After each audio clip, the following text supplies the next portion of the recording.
بڑے بادشاہ گزرے ہیں, پوری دنیا فتح کی انہوں نے. حضرت ذوالقرنین نے, قرآن کہتا ہے زمین کے مشرق کی انتہا میں بھی پہنچے اور زمین کے مغرب کی انتہا میں, اور ایک ایسی قوم کے پاس پہنچے ذوالقرنین کہ وہ قوم حضرت ذوالقرنین کی زبان نہیں سمجھتی تھی. تو ترجمان کے ذریعے اس قوم سے بات ہوئی.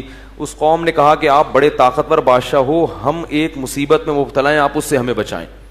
وہ مصیبت کیا ہے؟ انہوں نے کہا یاجوج ماجوج ایک قوم ہے جو زمین میں فساد مچا رہی ہے, تو آپ ہمیں اس سے کیا کریں, اس کے شر سے بچا لیں.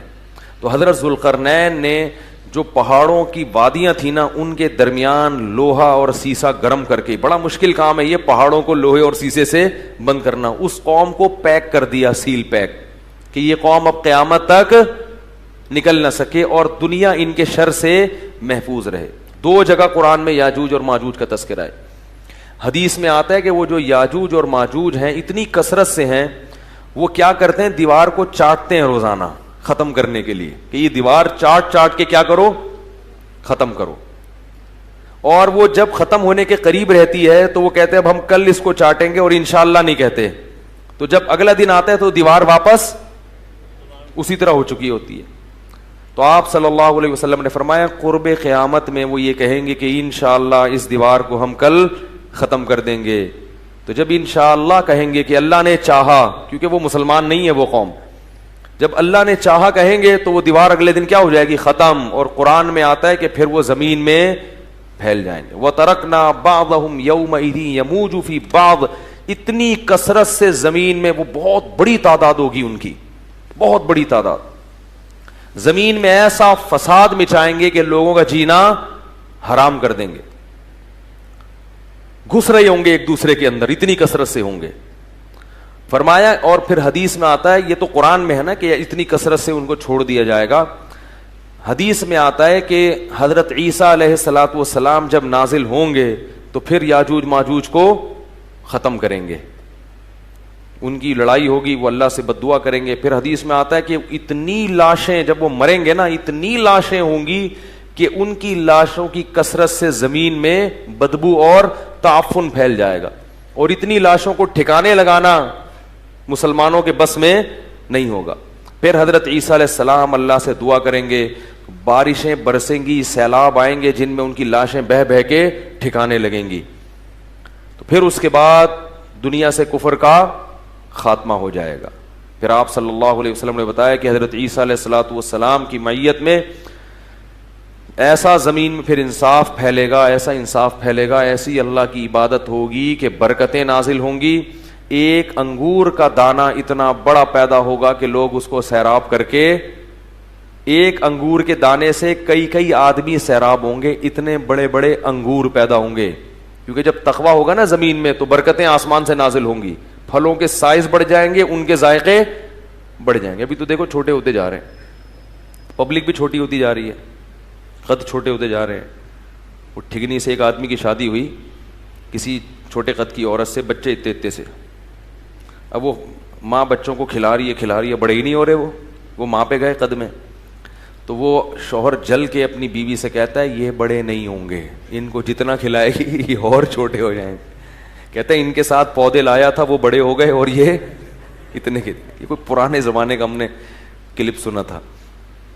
تو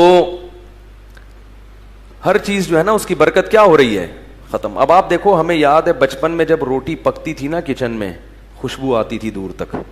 اب روٹی میں خوشبو ختم ہو گئی ہے, تو برکتیں ختم ہو رہی ہیں, ذائقے ختم ہو رہے ہیں. ہری مرچوں میں مرچیں نہیں ہیں, میں ہری مرچوں کا عاشق ہوں, میں کھانے میں ہری مرچ کے بغیر کھاتا نہیں ہوں, اور ایسے چباتا ہوں ایسے ایسے کر کے. مجھے لوگ دیکھتے ہیں. ایک دفعہ میں ہوٹل میں گیا تو میں نے کہا ہری مرچیں لے آؤ. وہ مذاق سمجھتے ہیں, وہ ایک اٹھا کے لے آتا. میں کہتا بھائی ہری مرچیں لے کر آؤ یار. اس نے غصے میں نا پوری پلیٹ بھر کے لے آیا, تو میں کھا گیا. میں تو چاہ ہی رہا تھا کہ پلیٹ بھر کے لے کر آؤں, تو حیران ہو رہا یار یہ تو میں سمجھتا تھا کہ مذاق کر رہا ہے. تو لیکن اب ہری مرچوں میں ذائقہ 6-7 چبا جاؤ, اس کے بعد کوئی ایک آدھ نکلتی ہے. ہر چیز میں ذائقہ کیا ہو رہا ہے, اس کا گناہوں سے بھی بڑا گہرا تعلق ہے. کچھ تو یہ کھاد واد کے اثرات ہیں, کچھ ہماری بدعمالیاں بھی ہیں. چیزوں کے ذائقے کیا ہو رہے ہیں, ختم ہو رہے ہیں. تو انار حدیث میں آتا ہے اتنا بڑا پیدا ہوگا کہ انار کا جو چھلکا ہے نا اس میں اس کو لوگ سائبان کے طور پہ استعمال کریں گے, اتنے بڑے بڑے چھلکے لوگ اس میں بیٹھ کے چھاؤں کے طور پر رکھیں گے, اتنے بڑے انار پیدا ہوں گے اور ایسے ذائقے دار. تو یہ کچھ علامات تھیں جو اللہ تعالیٰ نے قرآن مجید میں بیان کی. اس پر پھر کبھی بیان کریں گے علامات قیامت پر, قیامت کی علامات میں کیا کیا ہیں. تو یہ ایک مستقل ٹاپک ہے, اس میں لوگوں نے موضوع من گھڑت قصے بہت بنائے ہوئے ہیں, صحیح روایاتیں کم ہیں, اور جو موضوع من گھڑت کتابیں اور اپنی طرف سے قصے کہانیاں بنا کے, ورنہ یہ ایک مستقل ٹاپک ہے, قرآن و سنت میں اس پر بہت کچھ بیان کیا گیا ہے.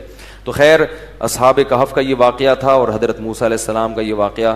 ہاں تو اچھا, یہ جو یاجوج ماجوج ہیں, بعض لوگ یہ اشکال کرتے ہیں کہ اب تک سائنسدانوں کو تو نظر آئے نہیں ہے, یہ زمین میں جو سیاح ہیں جو ان کو تو نظر آئے نہیں, سیٹلائٹ سیارے بھی ہو گئے. تو یاد رکھو انسان نے یہ دعویٰ کرنا غلط ہے کہ زمین کا ایک ایک چپا دیکھ لیا, ایسا نہیں ہے, یہ دعویٰ ہی غلط ہے. گوگل میپ سے جب تک دیکھیں گے نہیں نہ جا کے, اور دیکھنے میں آسان نہیں ہے, اور یہ بھی ممکن ہے کہ اللہ نے اس کو گوگل میپ سے چھپا دیا ہو, پردے میں رکھا ہو, وہ پیک بھی ہو گئے ہوں گے کہ وہ اوپر سے نظر نہیں آ رہے ہوں گے.